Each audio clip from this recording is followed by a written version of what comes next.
வணக்கம் குழந்தைங்களா, எல்லாரும் எப்படி இருக்கீங்க? வாங்க இன்னைக்கு புத்திசாலி பீர்பாலை பற்றி ஒரு கதை பார்ப்போமா? முகலாய அரசர் அக்பர் அவையில ரொம்ப செல்வாக்குள்ள ஒருத்தர் இருந்தாராம். அவர் யாரு? புத்திசாலி பீர்பால். பீர்பால்னாலே அக்பருக்கு ரொம்ப பிடிக்கும். ஆனா அவையில இருக்கவங்க யாருக்கும் பீர்பாலை சுத்தமா பிடிக்காது, பொறாமையும் படுவாங்க.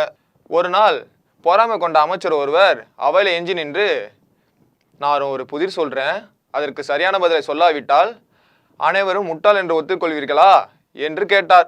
இதனை கேட்ட அரசர், சரி கேளுங்க என்று உத்தரவிட்டார். பொறாமை பிடித்த அமைச்சர் கரித்துண்டை எடுத்து ஒரு பலகையில சிறிய கோடு ஒன்று போட்டார். பிறகு அவர் கூறினார், இந்த கோட்டை அழிக்காமலேயே இதை சிறிதாக்க வேண்டும் என்று கூறினார். இதை கேட்டதும் அவையில் இருந்த அனைவரும், இது எப்படி கோட்டை அழிக்காமலே சிறியதாக்க முடியுமா என்று அனைவரும் முணுமுணுக்க ஆரம்பிச்சாங்க. இந்த பொறாமை குணம் பிடித்த அமைச்சரோ, என்ன யாருக்கும் விட தெரியலையா, ஆஹாஹா என்று சிரிக்க தொடங்கினார்.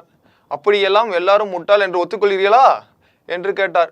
இதனால் கோபம் அடைந்த மன்னரும், பீர்பால் இதை நீங்கள் கண்டிப்பாக விடியளிக்க வேண்டும் என்று உத்தரவிட்டார். பீர்பாலும், அமைச்சரே இங்க வாருங்கள், பலகையில் ஒரு கோடு போடுமாறு கூறினார். அந்த பொறாமை குணம் படைத்த அமைச்சரும் அவ்வாறே செய்தார்.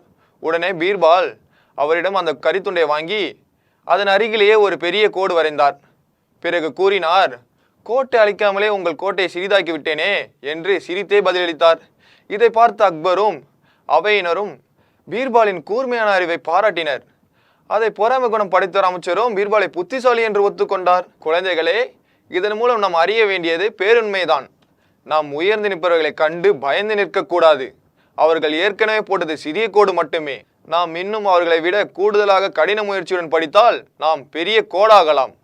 என்ன குழந்தைங்களா, கதை எப்படி இருந்தது? நான் மீண்டும் ஒரு கதையுடன் உங்களை சந்திக்கிறேன். பாய் குட்டீஸ்.